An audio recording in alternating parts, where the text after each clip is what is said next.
Bueno, no sé quién va a presentar el caso de su grupo. Yo lo voy a presentar, doctor. Va, Buenas iniciamos. tardes. Buenas tardes. Este es el caso clínico de gastroenterología. Somos el grupo número 1. Siguiente, por favor.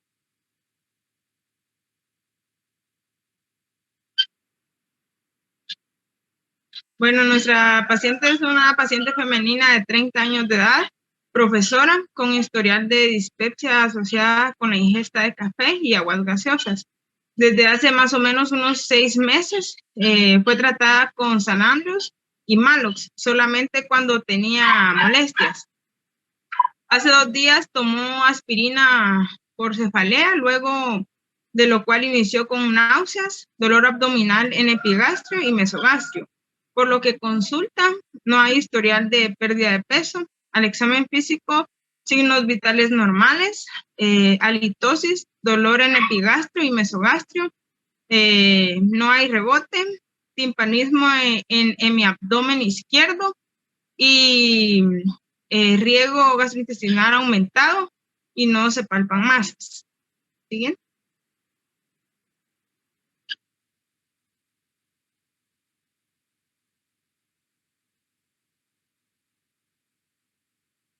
Bueno, ahí... Buenas tardes. Sí, gracias. ¿Sí? Bueno, como pregunta 1 tenemos, mencione cuál es su diagnóstico principal y sus 3 diferenciales, como mínimo 3, para el presente caso. Pues bien, como diagnóstico principal tenemos la Helicobacter pylori. ¿Esto por qué? Vamos a regresar y vamos a explicar sobre los síntomas que podemos encontrar dentro del caso. Encontramos una historia de dispepsia, que esto es asociado a la ingesta del café y aguas. Esto es algunas veces común en personas que presentan la Helicobacter pylori. También a esto agregamos gastritis o úlceras gastroduodenales. Y dice que también ella se trataba con Salandrios y Malox. Estos son antiácidos que, quiera o no, puedan llegar a ayudar, pero no son el tratamiento ideal para el Helicobacter pylori. Entonces, otra cosa que podemos agregar es que solamente cuando tenían las molestias, ella tomaba Salandrios y el Malox, ¿verdad? Luego también tenemos que hace 2 días tomó aspirinas por cefalea. Ahí sabemos que las aspirinas son AINES, y los AINES hay un efecto adverso, podemos decir, dentro del estómago, y esto puede hacer que ocasione, por lo cual ella llegue a una consulta. Y igual inicia con náuseas, dolor abdominal en el epigastro y mesogastro. Ahora bien, en el examen físico, pues tenemos los signos vitales normales, y luego tenemos la halitosis. Esto es característico dentro de la Helicobacter pylori. ¿Qué es la halitosis?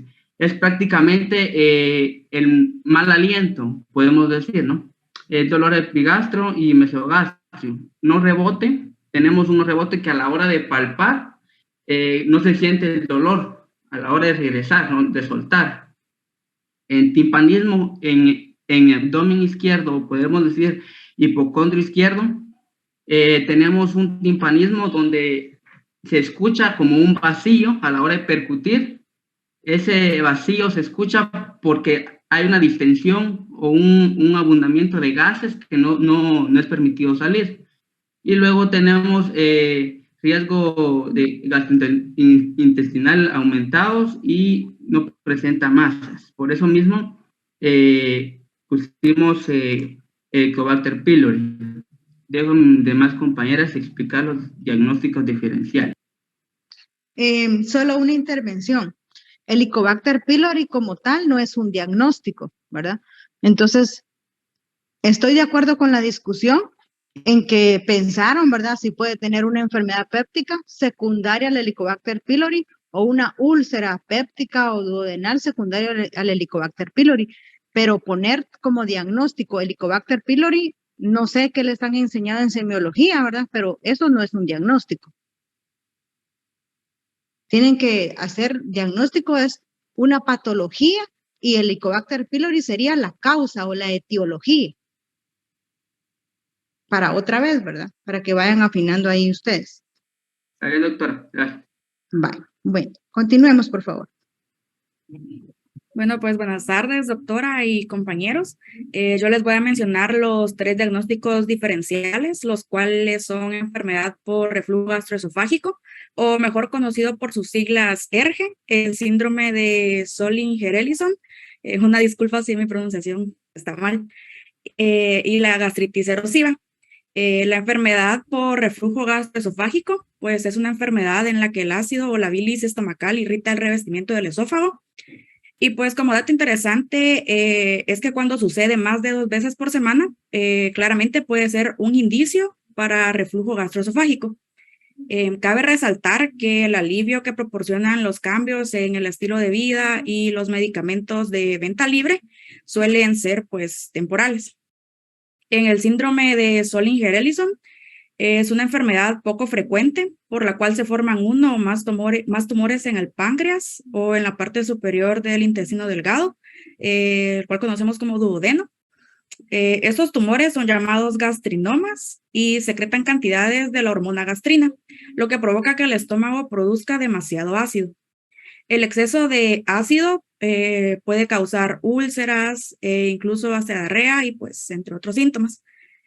Como toda enfermedad, puede ocurrir en cualquier momento de la vida, pero las personas generalmente descubren que les afecta entre los 20 y los 60 años. Por último, la gastritis erosiva, la cual se caracteriza por lesiones o, como su nombre lo indica, erosiones de la mucosa gástrica, que pueden evolucionar dando lugar a úlceras y posibles hemorragias digestivas, siendo un cuadro grave y potencialmente mortal. Una de las causas de la gastritis erosiva más frecuentes es la inducida por los AINES, pero de esto pues no entraremos tanto en detalle. Ahora mi compañera Krista nos comentará el por qué estos son diagnósticos diferenciales y ninguno de ellos fue tomado como un diagnóstico principal. Bueno, nosotros descartamos la enfermedad por reflujo gastroesofágico porque entre las causas de dicha enfermedad, lo mencionó mi compañera, ¿verdad? Está el consumo de alcohol, el tabaquismo y la esclerodermia. El paciente en sus síntomas principales no refirió lo que es la sensación de ardor en el pecho, que generalmente aparece después de comer y empeora al momento de recostarse.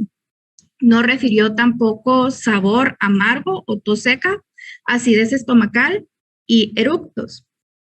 En el síndrome de Solling-Ellison fue descartada ya que comienza cuando se forma uno o más tumores. El paciente en sus síntomas principales no refirió dolor abdominal, sí refirió dolor abdominal, no refiere diarrea, ardor agudo, punzada o malestar en la parte superior del abdomen, reflujo ácido y acidez estomacal. No refirió tampoco eructos, tampoco sangrado del tubo digestivo, pérdida de peso involuntaria y disminución del apetito. Ya por último, descartamos también gastritis erosiva, ya que una de sus manifestaciones es la hemorragia, ya sea subaguda o crónica. Es causada por el alcohol y observando los principales síntomas del caso, encontramos que no presentaba pérdida de peso. Además de esto, también en los pacientes con gastritis erosiva se presenta acidez, inapetencias, cambios en las heces y distensión abdominal. Seguimos con la pregunta 2, por favor. Bien, como segunda pregunta tenemos lo siguiente. ¿Qué estudios de laboratorio le pediría al paciente y por qué? Mínimo 3. Crónica, ¿verdad? Pero también lo podrían haber puesto. Pero están bien. Continuemos. Bueno, continuamos con la pregunta 3, que dice ¿qué estudios de imagen le pediría y qué considera el estándar de oro? Pues optamos por una endoscopia digestiva porque según nuestras investigaciones esta es el estándar de oro, ya que esta es un procedimiento invasivo en el que se introduce por la boca un tubo delgado que está equipado con una cámara y al llegar al estómago se toma una pequeña muestra de tejido o biopsia y esta se toma al revestimiento del estómago. Es por ello que este tipo de estudio forma parte del protocolo de cualquiera de los procedimientos bariátricos, ya que es frecuente conseguir alguna alteración en el tracto digestivo como consecuencia de algún nivel de gastritis o en este caso, pues la presencia de la bacteria Helicobacter pylori. Muy bien, Jenny. Jenny, La justificación de todavía la anterior. Se le realizó esta endoscopía digestiva al paciente porque es una manera más exacta y precisa para el diagnóstico de esta infección por Helicobacter pylori, ya que es un procedimiento completo y profundo que permite visualizar toda la capa interna del estómago y además obtener una porción del tejido del estómago. Además, con este estudio podemos detectar cualquier daño interno en el estómago que fuera causado por esta bacteria, ya que permite visualizar de una manera más directa las lesiones. Ajá, muy bien.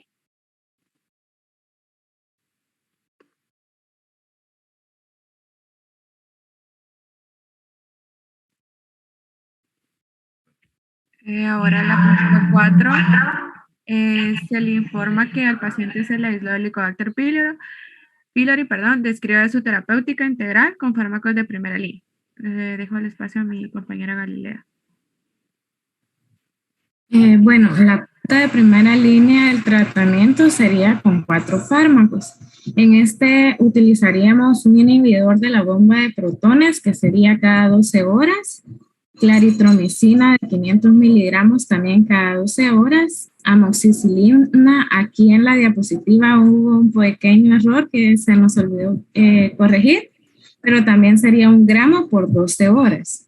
Cada 12 horas, perdón. Y el metronidazol de 500 miligramos cada 12 horas durante 14 días.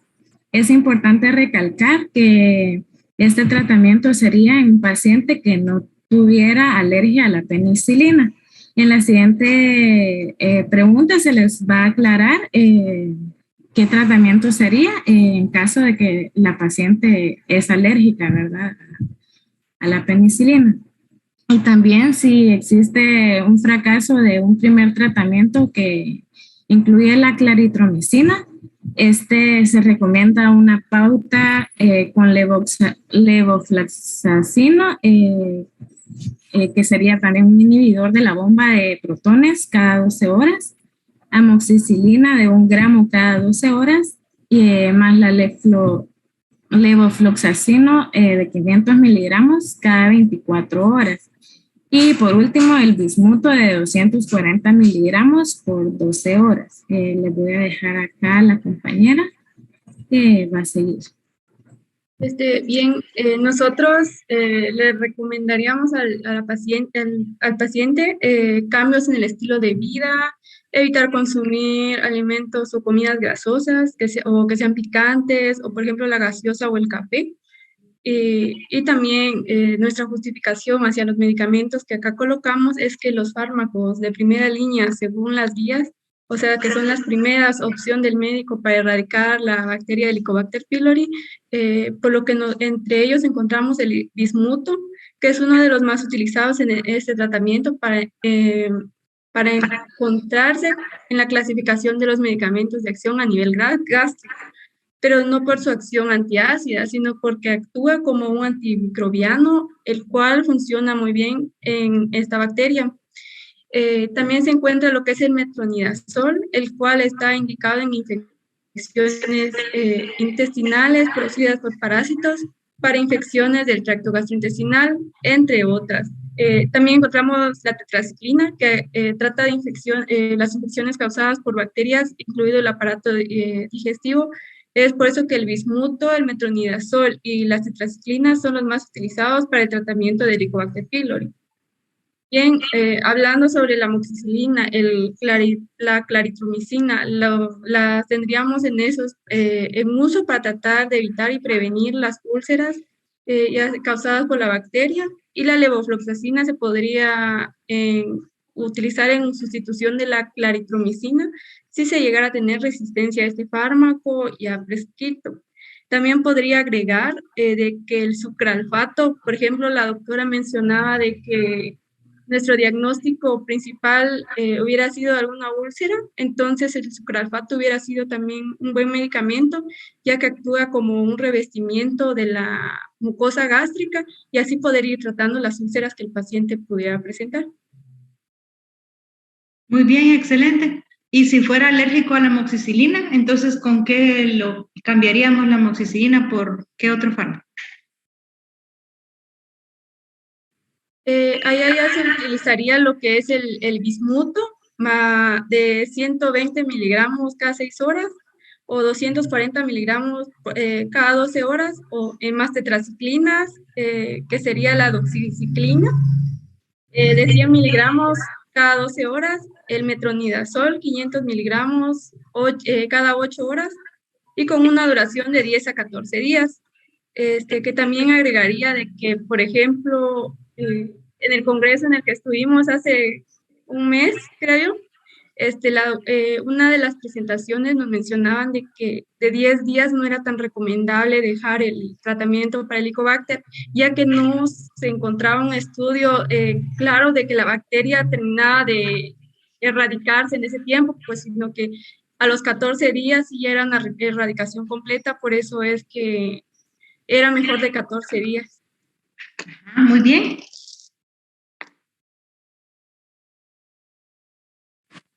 Para continuar, pregunta 5, luego del tratamiento anterior, se esperó un mes y se realizó otro estudio de imagen en el cual persistía Helicobacter pylori.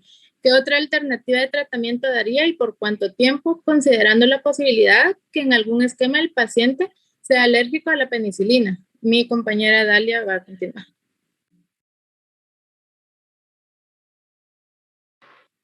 Bien, como la compañera anteriormente mencionó, en este se empleará, cuando el paciente es alérgico a la penicilina, se empleará el tratamiento de bismuto, que este es una combinación de tratamientos cuádruples. En este se empleará un inhibidor de bomba potasio que podría ser lansoprazol o omeprazol, que estos son para cubrir el estómago y protegerlo de los ácidos gástricos. Este será dejado cada 12 horas, combinado con el bismuto de 120 miligramos que se dará cada 6 horas, o el bismuto de 240 miligramos que se empleará cada 12 horas. Se empleará también una tetraciclina, que la más conocida es la doxiciclina. Esta será de 100 miligramos cada 12 horas. Metronidazol de 500 miligramos cada 8 horas y la duración de este tratamiento será de 10 a 14 días. Y también se puede recomendar un tratamiento a pacientes alérgicos a penicilina, perdón. Se emplea una terapia triple, que incluirá también un inhibidor de bomba potasio, un levofloxacino más claritomicina.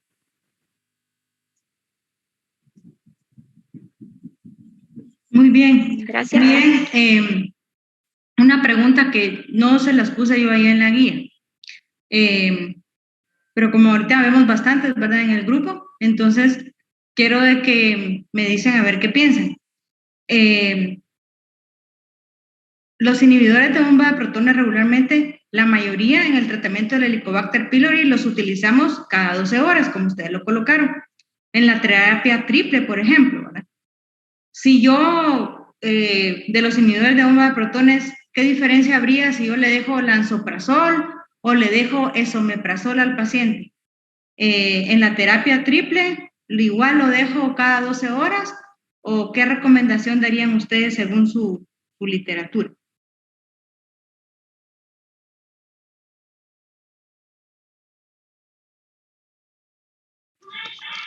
Doctora, lo que yo entendí en una clase es de que un inhibidor de la bomba de protones no se puede mezclar con omeprazol o esomeprazol porque estos inhibían la somatostatina y esa era la encargada de como quien dice, activar la gastrina, y esta era la que indicaba que hubiera como una disminución de ácidos gástricos.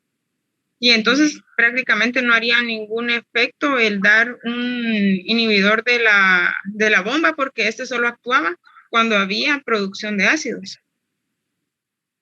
Ajá, mi pregunta era la siguiente.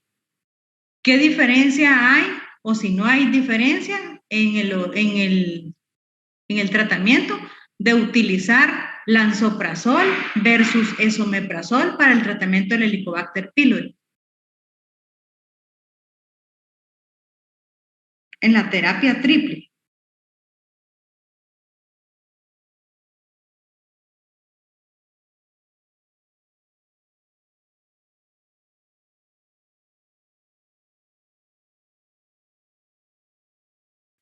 Pues el esomeprazol lo que tiene es de que aumenta su vida media por el isómero S que trae. Ajá. Entonces, ajá. En particular, pues, cuando uno trata al paciente para el Helicobacter pylori, no hay diferencia entre cualquier inhibidor de bomba de protones. En la terapia inicial, podríamos decir, ¿verdad?, que ustedes estaban colocando. Ahora ya cuando le van a dejar a ustedes la terapia de mantenimiento después de que ya pasó los 14 días, ahí sí hay diferencia, ¿verdad? Ahí sí, si yo utilizo lansoprazol, lo voy a seguir utilizando 2 veces al día. En cambio, si utilizo esomeprazol, lo voy a utilizar solo 1 vez al día, pero ya es después que le dieron ustedes el tratamiento del Helicobacter pylori, ¿verdad? Pero en conclusión, los tratamientos que colocaron ustedes están bien, ¿verdad? Solo era así como para despistar lo que les estaba preguntando yo. En el tratamiento del Helicobacter pylori, cualquier inhibidor de bomba que utilicen en la terapia triple, ¿verdad?, ya sea lansoprazol, sea omeprazol, sea esomeprazol, siempre lo van a dar 2 veces al día. Muy bien.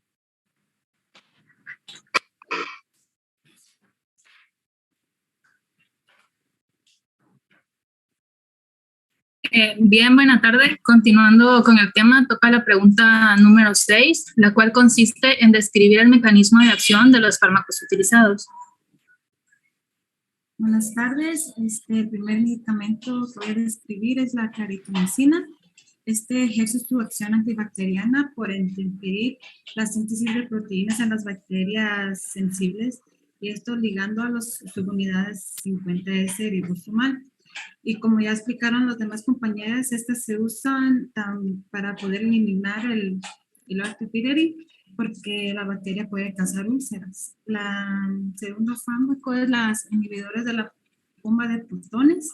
Estos son profármacos que requieren activación en ambiente ácido. Entonces, estos medicamentos funcionan para reducir la cantidad de ácido gástrico.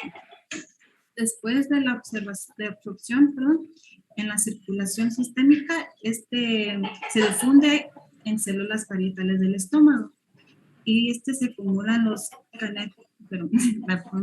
canalículos secretores ácidos. La forma activada se une a través del enlace covalente con glicosulfidrilo de cisteína de hidrógeno, calcio y ATPasa, y esto inactiva la molécula de la bomba. La secreción ácida se reanuda y solo después que las nuevas moléculas de la bomba se sintetizan y insertan en la membrana luminal. Esto proporciona una secreción prolongada de 24 o 48 horas de la secreción ácida, a pesar de la inhibida de eliminación, que es mucho más corta de plasma de los compuestos iniciales, aproximadamente media hora a 3 horas. Le dejo con mi siguiente compañera que explicará los demás fármacos. Buenas tardes, doctora. Buenas tardes, disculpe por mi cámara. El mecanismo de acción que vengo a hablar es de la amoxicilina. Es una penicilina semisintética Este es estable en ácido, por lo que es adecuado para el consumo oral. Los alimentos no interfieren con su absorción. Se absorbe rápidamente después de administración oral. Este se difunde inmediatamente por casi todos los tejidos y líquidos del cuerpo, con excepción del cerebro y el líquido cefalorraquídeo, salvo cuando las meninges están inflamadas. La vida media de la amoxicilina es de 61.3 minutos. La mayor parte de la dosis de la amoxicilina se excreta sin cambio por la orina. Perdón, Esther, disculpa. ¿Sí? Quiero que te centres en el mecanismo de acción. ¿Cuál es el mecanismo de acción específico de la amoxicilina? Sería la vida media y de la manera que se excreta. No. Desde el principio, cuando ustedes empezaron con los primeros capítulos, saben qué es farmacocinética. Dos subdivisiones. De la farmacodinamia, yo no estoy preguntando vida media, cuánto se unen las proteínas, estoy preguntando el mecanismo de acción. Así como tu compañera había hablado de la claritromicina, dijeron bien su mecanismo de acción. Ahora necesito saber de la amoxicilina, que es como de las penicilinas, ¿verdad? Bueno, sería que su mecanismo de acción inhibe la peptidasa y la carboxipeptidasa, impidiendo la... ¿No? No. A ver el resto del grupo, por favor. Ahora la claritromicina, en este caso... la amoxicilina. Perdón, la amoxicilina en este caso va a actuar inhibiendo la biosíntesis del mucopéptido de la pared bacteriana, de la pared celular bacteriana. Muy bien. Y específicamente, ¿qué paso de la producción de peptidoglicano es el que inhiben?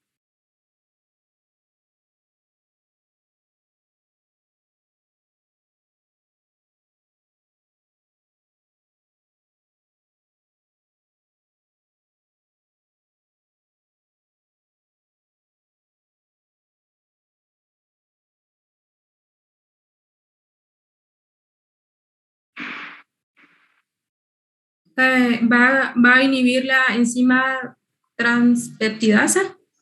Muy bien. Que se encuentra en el tercer paso de la síntesis de peptidoglicano.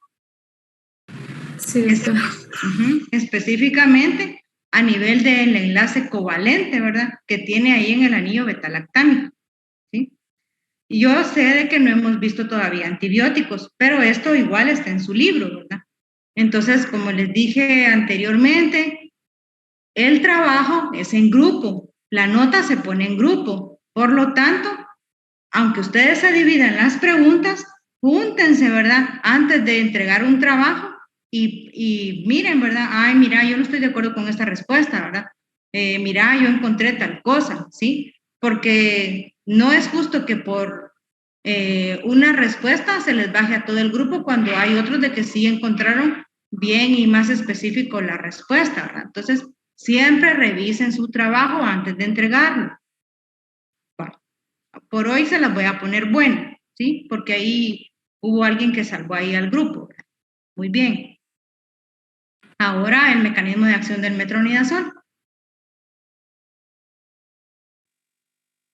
Buenas tardes, doctora. Buenas tardes, Mónica.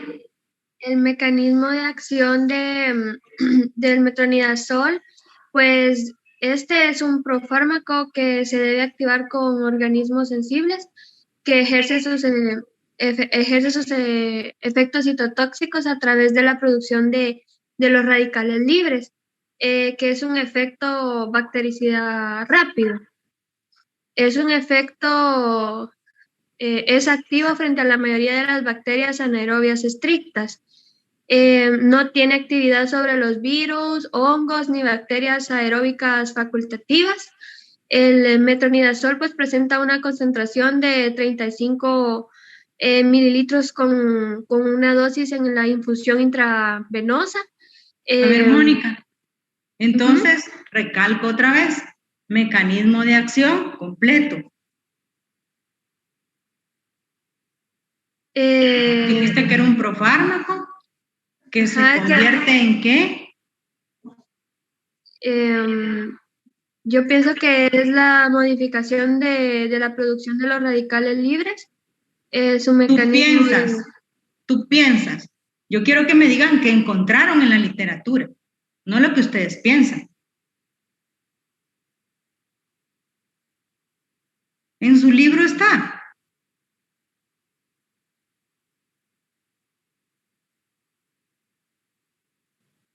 Doctora, va a actuar Ajá, sí, Marta. sobre las proteínas que van a transportar lo que son electrones a la cadena respiratoria de las bacterias anaerobias. Ajá, muy bien. Entonces ahí va a ser su efecto. Ajá. Ellos, el metronidazol, como dijimos, ¿verdad? Es un profármaco, entonces uno dice, si es profármaco, ¿en qué se va a convertir? ¿Verdad? Y luego, ¿verdad? Ya decimos, va a actuar a nivel de los produciendo radicales libres, ¿verdad? Que son los que van a hacer el efecto bactericida y en la bacteria, ¿verdad? Pero sí, busquen, por favor, mecanismo de acción completo del metronidazol, ¿sí? Bueno, cuando yo pregunto mecanismo de acción, vuelvo otra vez. No quiero que para el otro examen, yo sé que copian y pegan, no todos, ¿verdad? Cada quien lo hace a su conciencia el examen, ¿verdad? Y a pesar de eso, pues, no es de que saquen 100 tampoco, ¿verdad? Pero hay personas que solo copian y pegan todo. Yo pongo mecanismo de acción y me ponen vida media, se unen a las proteínas, actúa contra tales y tales bacterias, ¿verdad? Ese es su espectro bactericida, ¿verdad? Es parte de la farmacodinamia, pero no es el mecanismo de acción, ¿sí? Entonces, sean más específicos, busquen y traten de aprendérselo, ¿verdad? Porque a la hora de que estén ustedes en un hospital, ahí no le van a poner ustedes copy-paste, ¿sí? Sino que ahí tienen que decirlo, ¿verdad? Estamos pasando visita y uno les pregunta, a ver, decime, mecanismo de acción de la penicilina, mecanismo de acción de la tigecyclina, mecanismo de acción de los inhibidores de bomba de protones o del omeprazol. Entonces, traten de estudiar, ¿sí? Aunque los exámenes sean, lamentablemente, virtuales, ¿verdad? Los que se engañan son ustedes. Si ustedes no se aprenden las cosas ahorita que tienen tiempo, menos se lo van a aprender ya cuando estén en el hospital y les va a ir mal. Bueno, pasemos a la siguiente pregunta, o quiero ver, 6, 7.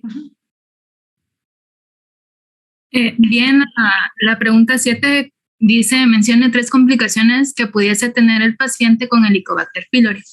Bien, acá es muy importante recalcar que todas las personas con esta infección desarrollan inflamación estomacal, es decir, gastritis, la cual puede afectar tanto la totalidad del estómago o solo la parte inferior de este, o sea, el antro. Esta infección puede a veces derivar en gastritis erosiva, como lo han mencionado mis compañeros anteriormente, y tal vez incluso en una úlcera gástrica. Y esta a largo plazo aumenta el riesgo de padecer cáncer de estómago. Bien, la gastritis erosiva consiste en el desgaste o afinamiento de la capa de la mucosa que reviste el estómago por dentro.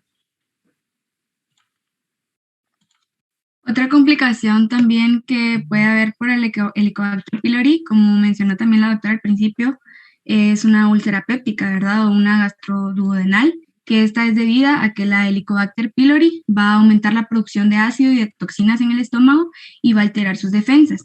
Entonces, esta úlcera se trata de una llaga más o menos profunda en la mucosa que recubre el estómago y que puede manifestarse ya sea con la sensación de saciedad precoz al comer o problemas para beber la cantidad habitual de líquido. También puede haber hambre o sensación de vacío en el estómago entre 1 y 3 horas después de comer. Puede haber acidez, náuseas leves, dolor en el estómago o en el tórax y pérdida de peso. Si hay sangre en el vómito o en las heces, puede ser una señal de que la úlcera ha producido una hemorragia o ha perforado u obstruido el estómago. En este caso, pues debemos solicitar de inmediato, ¿verdad?, asistencia médica.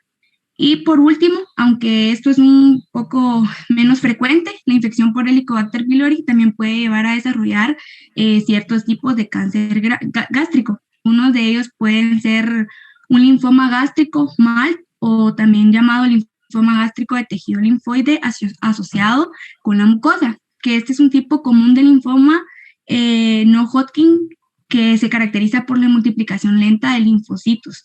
B es un tipo de célula inmunitaria en el revestimiento del estómago. Este cáncer representa aproximadamente el 12% del linfoma no Hodgkin extraganglionar, o sea, fuera de los ganglios linfáticos, que ocurre en los hombres, y aproximadamente 18% en las mujeres. Normalmente, el revestimiento del estómago va a carecer de tejido linfoide, pero la formación de ese tejido se estimula con frecuencia como respuesta a la colonización del revestimiento por Helicobacter pylori. Y solo en pocos casos este tejido hace que surja el linfoma MALT. Sin embargo, casi todos los pacientes con linfoma gástrico MALT presentan signos de que han tenido una infección por Helicobacter pylori, y el riesgo de padecer este tumor es mucho mayor, de 6 veces en personas infectadas que en personas no infectadas. Y otro tipo de cáncer puede ser el cáncer de estómago o el cáncer gástrico, que se consideraba también antes como una sola entidad, y ahora pues se divide en dos clases principales, que es el cáncer gástrico del cardias, o sea, cáncer de la pulgada superior del estómago, donde se une el esófago, y cáncer gástrico no del cardias, que es un cáncer en todas las otras zonas del estómago. La infección por Helicobacter pylori es la causa principal que se identifica para el cáncer gástrico, y otros factores de riesgo de cáncer gástrico son la gastritis crónica, edad mayor, el sexo masculino, la dieta rica en alimentos salados, ahumados, etcétera, ¿verdad? La Helicobacter pylori tiene diferentes relaciones con las dos clases principales del cáncer gástrico. Mientras la gente infectada por la Helicobacter pylori tiene un riesgo mayor de cáncer gástrico no del cardias, su riesgo de cáncer gástrico del cardias no aumenta y más bien disminuye. Algunas bacterias de la Helicobacter pylori usan un apéndice como aguja para inyectar una toxina producida por un gen llamado gen A asociado a citotoxina en las uniones donde se juntan las células del revestimiento del estómago. Esta toxina va a alterar la estructura de las células del estómago y va a permitir que la bacteria entonces se adhiera a estas células con más facilidad. La exposición a la toxina por un tiempo largo va a causar entonces una inflamación crónica. Sin embargo, no todas las cepas de la Helicobacter pylori van a aportar el gen. Las que sí lo aportan se van a clasificar como positivas, y la comprobación epidemiológica sugiere que la infección con estas cepas positivas está asociada en especial con un riesgo mayor de cáncer gástrico no del cardias y con un riesgo menor del cáncer gástrico del cardias y también de adenocarcinoma esofágico. Excelente, María. Muy bien. Ya sea que solo tú lo investigaste o los demás, los felicito. Hicieron una buena revisión bibliográfica ahí. Bueno, entonces pasamos a la 8. Bien, esta dice, mencione factores de riesgo para adquirir la Helicobacter pylori.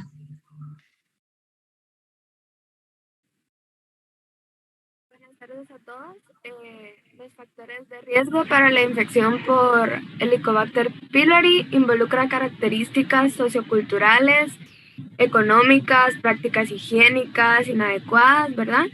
Ausencia de agua potable, presencia de vectores y alimentos contaminados. También la transmisión principalmente ocurre de persona a persona por alimentos contaminados o agua. Las personas a menudo contraen la infección por Helicobacter pylori durante la infancia. Los factores de riesgo para la infección están relacionados con las condiciones de vida, tales como vivir en condiciones de hacinamiento, que esto significa vivir en una casa con muchas otras personas, puede aumentar su riesgo de infección por Helicobacter pylori. También vivir sin un suministro confiable de agua limpia que debemos tener un suministro confiable de agua corriente limpia que ayude a reducir el riesgo de adquirir Helicobacter pylori. Vivir en un país en desarrollo.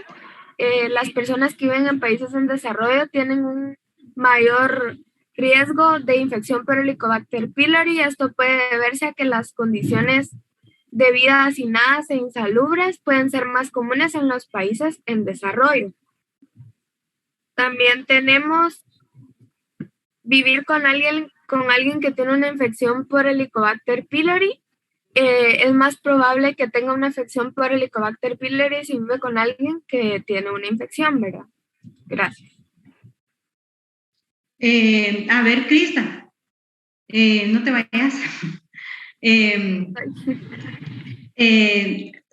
Todo lo que colocaron está muy bien. Con respecto al hecho de poner como factor de riesgo que el vivir con una persona que tenga el Helicobacter pylori, ¿podrías explicar un poquito mejor en este sentido si yo con esa persona, por ejemplo, me abrazo o de qué manera me puedo contagiar yo del Helicobacter pylori de esa otra persona?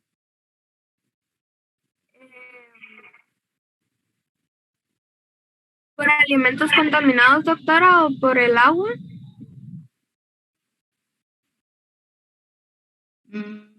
¿Alguien más?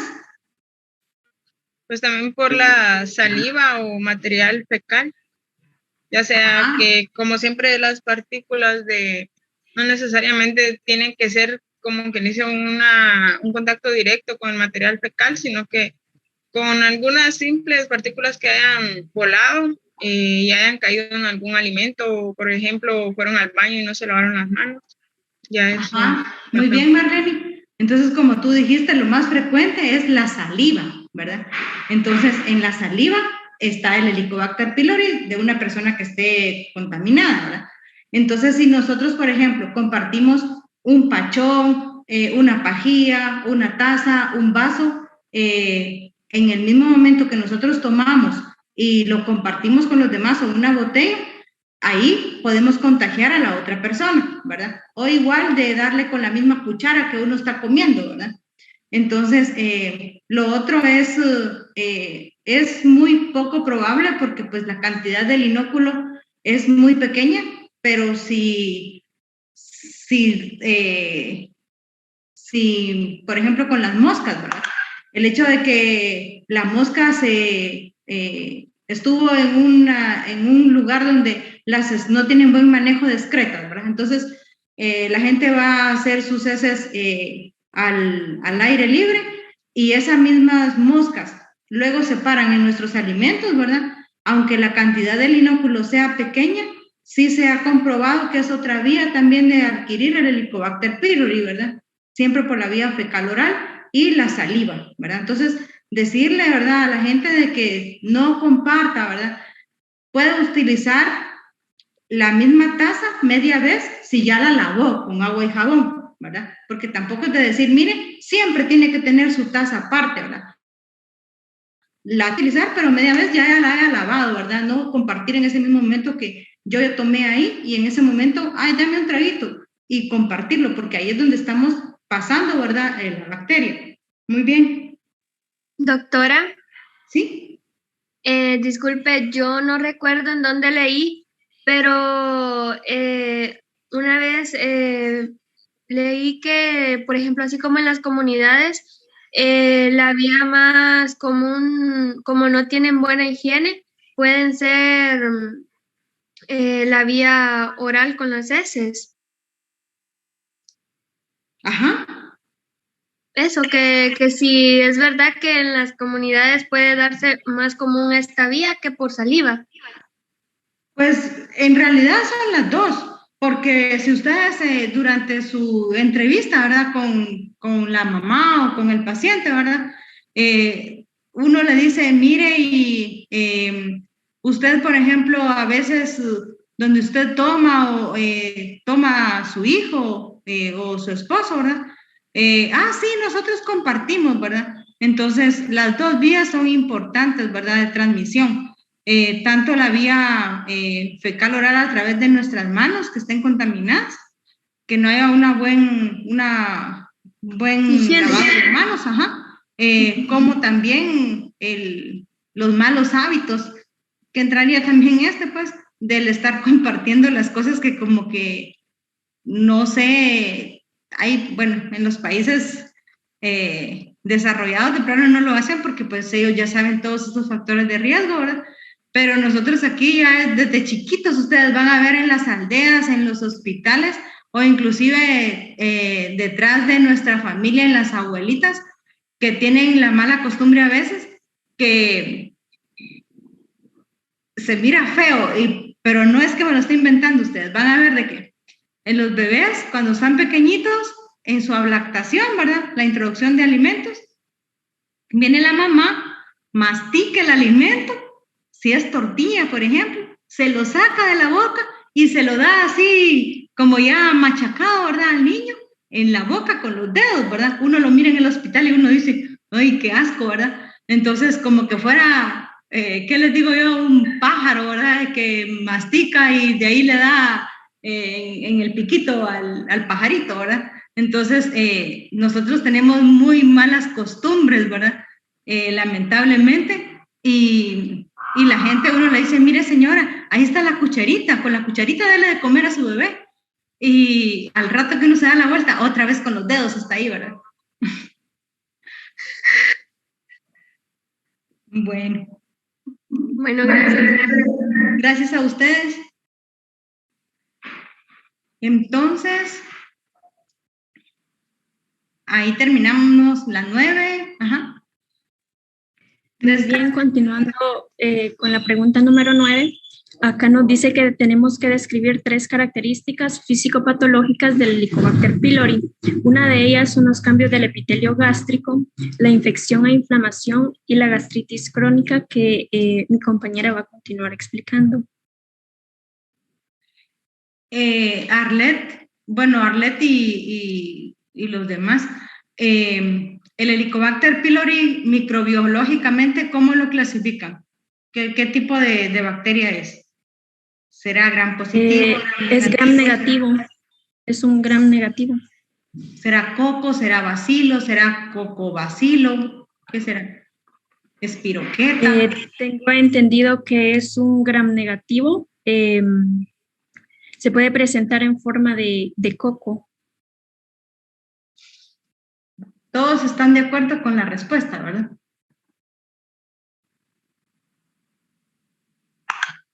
¿Sí? Si no estoy mal, es en forma de bacilo, doctora.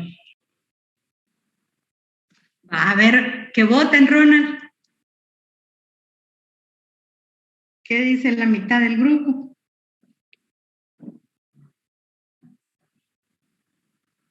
O más del 50 del grupo, que me digan ahí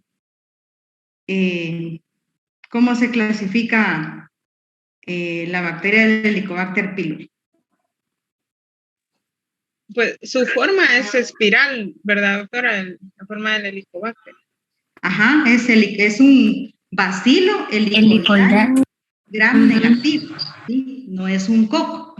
Va, sigamos pues. Ahora sí, díganlo de lo que encontraron ustedes. En los cambios del epitelio gástrico tenemos que la bacteria evita el desarrollo de la respuesta inmune. Esta gracias a la presencia de lipopolisacáridos a los del epitelio. Esto les brinda una especie de camuflaje por su bajo poder antígeno. En la infección e inflamación, en esta infección por Helicobacter pylori se produce cuando la bacteria Helicobacter pylori infecta el estómago. Esto ocurre comúnmente en la infancia. La infección por Helicobacter pylori es una causa frecuente de las úlceras pépticas. También tenemos la gastritis crónica, el cáncer gástrico y forma del tejido linfoide y asociado a la mucosa gástrica. En la producción de ácido gástrico, esta se ve alterada en grados variables debido a las alteraciones en el equilibrio de la gastrina y también en la somatostatina. En lo que es la gastritis crónica, en esto tenemos que es una enfermedad inflamatoria crónica de la mucosa estomacal. que puede generar desde la atrofia leve a la mucosa hasta el desarrollo de adenocarcinomas. La mayoría de las causas de esta atrofia se debe a la presencia de Helicobacter pylori. Jenny, disculpa, ¿le puedes subir un poco a tu micrófono? Es que no se escucha.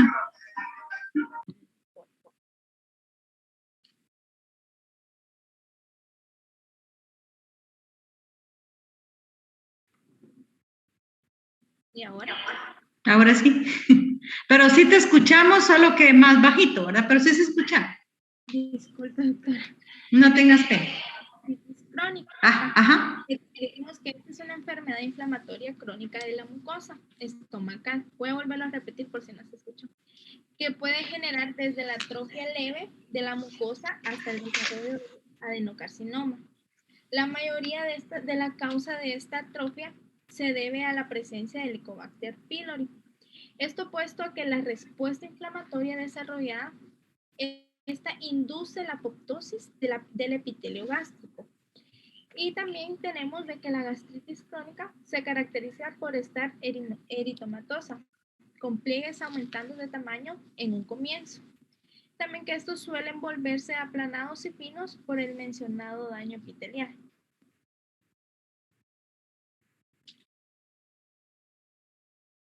Ajá. Muy bien.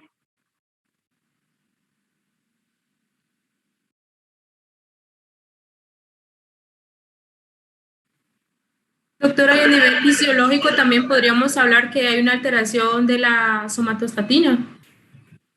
Sí, correcto. Que es bien importante resaltar esto, ¿verdad? Si quieres hacer un comentario, explicar un poquito mejor cómo el Helicobacter pylori interviene con la somatostatina, qué es lo que pasa con ese pH. Uh-huh.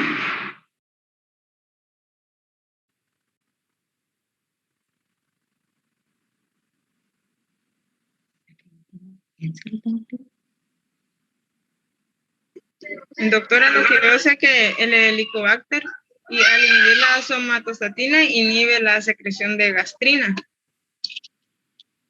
que es la que produce más que todo, y al inhibirla, como que se estimula más la secreción de ácidos gástricos. Va a alterar también, como usted dijo en la clase, que ya no se va a ver ese equilibrio de ácido. A ver, ¿cuándo es que nuestro cuerpo normalmente se libera la somatostatina? Cuando ya está como de una forma muy alcalina.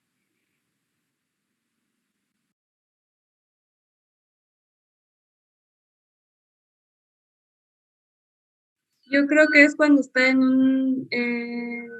un pH muy ácido, por eso es que el Helicobacter, como está en un ambiente ácido, entonces por eso es que inhibe la somatostatina para que la gastrina ya no vaya y produzca el ambiente ácido en un ambiente alcalino. La somatostatina se libera cuando tenemos un pH muy ácido, un pH de 3, para mantener como en equilibrio, ¿verdad? De decir, ya no se siga produciendo ácido, ¿verdad? Ya mucho, ¿sí? Ya tenemos un pH de 3, ¿verdad? Que es un pH ácido, entonces alto, ¿verdad? Ya no produzcamos más ácido, ¿sí? Es como que una bandera ahí. Entonces viene el Helicobacter, inhibe la somatostatina, ¿verdad? Por lo tanto, se sigue estimulando la producción de ácido por la gastrina, ¿verdad? Entonces, por eso, esos pacientes, ¿verdad? Uno cuando llega el paciente y dice, vieras que son bocaradas de ácido que me llegan al estómago y no aguanto el dolor.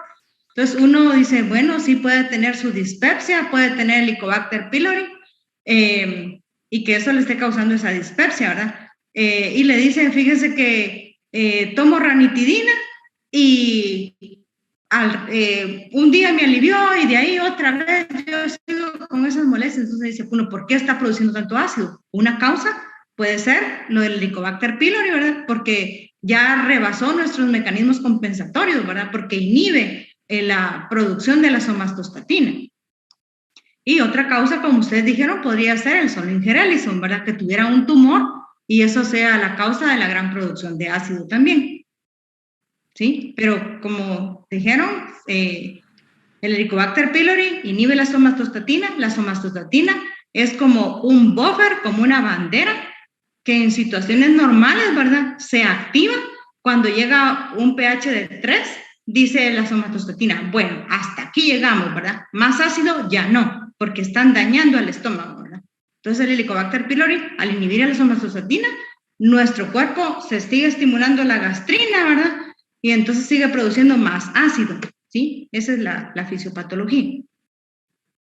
Bueno. Doctora, lo tengo, o sea que en nuestro diagnóstico se pudo haber puesto dispepsia por Helicobacter pylori, pudo haber sido un diagnóstico. Sí, sí, Marta. Okay.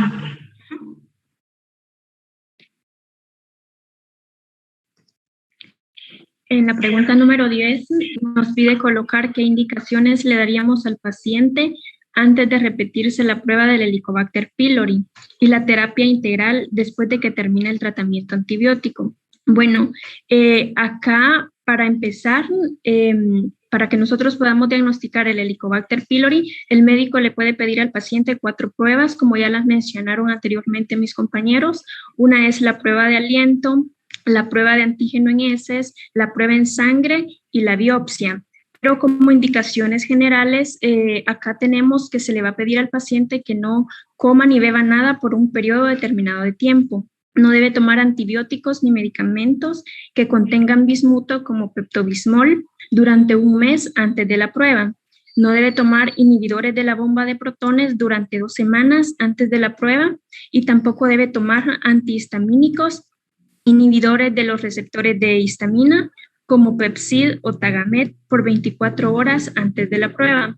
En la terapia integral podemos indicarle al paciente que su dieta, debemos dejarle una dieta en función del estado nutricional, sin olvidar que cada dieta debe ser individualizada con cada paciente. Se debe evitar el consumo de los azúcares, de harinas refinadas, se debe llevar una dieta blanda de protección gástrica y debe también haber un control de factores de estrés. Mi compañera continuará con la explicación. El hecho de Arlet, donde dice no comer ni beber nada por un periodo determinado de tiempo, ¿cuánto tiempo le digo yo al paciente que no tiene que tomar ni beber? No entiendo ese punto.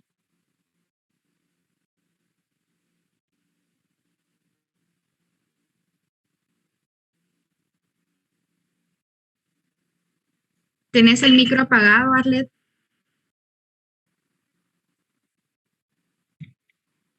Perdón, el paciente debe tener aproximadamente un ayuno de 6 a 8 horas, porque si el paciente consume alguna comida o incluso toma agua, estos pueden alterar los resultados del examen.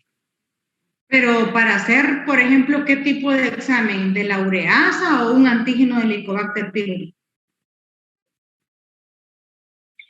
Para hacer, vamos a ver, la biopsia, en la biopsia indicaba esto porque en la prueba de sangre no pedía ninguna recomendación. En la prueba...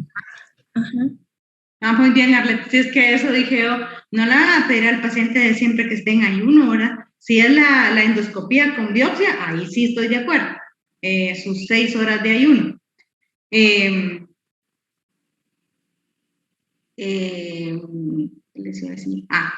Con respecto a lo que dijeron de hacer anticuerpos en sangre, la verdad, hoy en día ya no se debería de utilizar la prueba de pedir anticuerpos en sangre, IgM, IgG en sangre, porque si nosotros en alguna etapa de nuestra vida nos contaminamos, la IgG siempre va a estar positiva, ¿verdad? Y ¿cómo se llama? No es algo certero de decir tiene la infección en este momento, ¿sí? Y nosotros, inclusive si hacemos un tamizaje de todos, ahorita los de la clase, más del 50% van a tener IgG elevada o positiva, ¿verdad? Y no significa de que tengan la bacteria como tal, ¿verdad? Causándole un problema ahorita, sino que solo significa de que en algún momento de su vida tuvieron contacto con la bacteria, ¿verdad? Entonces, solo como para que les quede claro, en sangre no deberían de pedir anticuerpos, ¿sí? Lo que ustedes me dijeron, re excelente, ¿verdad? La prueba de la ureasa, la biopsia, la endoscopía con biopsia, el antígeno del Helicobacter pylori, ¿verdad? Esas pruebas son excelentes, son específicas, ¿verdad? Pero en sangre no. En sangre no vale hacer anticuerpos, ¿sí? Y también agregar que no fumen también, porque incrementa la nicotina, incrementa también los niveles de ácido, ¿verdad? Y el no consumir bebidas alcohólicas también. Sí, eso es lo que va a explicar mi compañera a continuación, doctora. Ah, está bien, gracias.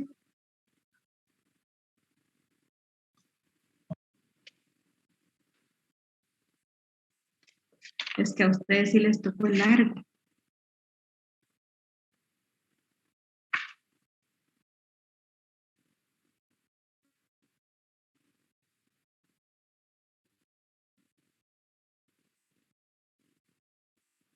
Sigamos.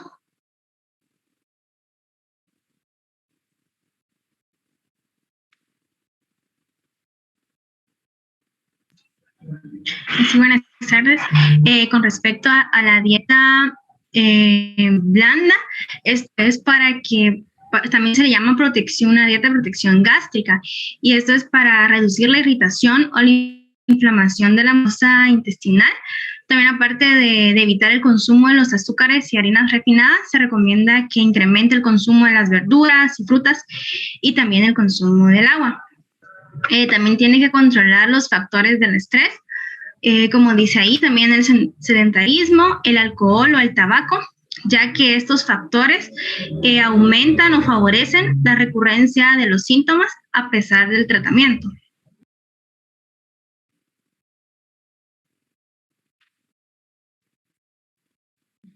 Muy bien.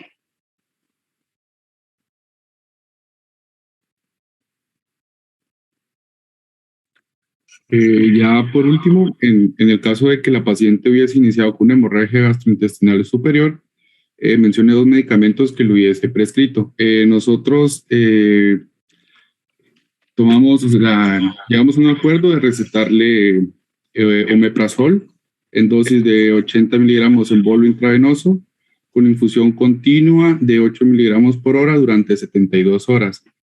Pasadas las 72 horas, vamos a dejarle también omeprazol por vía oral en dosis de 20 miligramos por día. El omeprazol, al ser un inhibidor de la bomba de protones, esto va a hacer, como ya lo he mencionado, que inhibir la secreción de ácido gástrico. Entonces, esto va a ayudar a detener la hemorragia y tratamiento para la úlcera. El sucralfato, este es un protector de la mucosa gástrica. Lo dejamos en dosis de 1 gramo 4 veces al día, 1 hora antes de los alimentos, y continuamos con el tratamiento durante 4 a 8 semanas.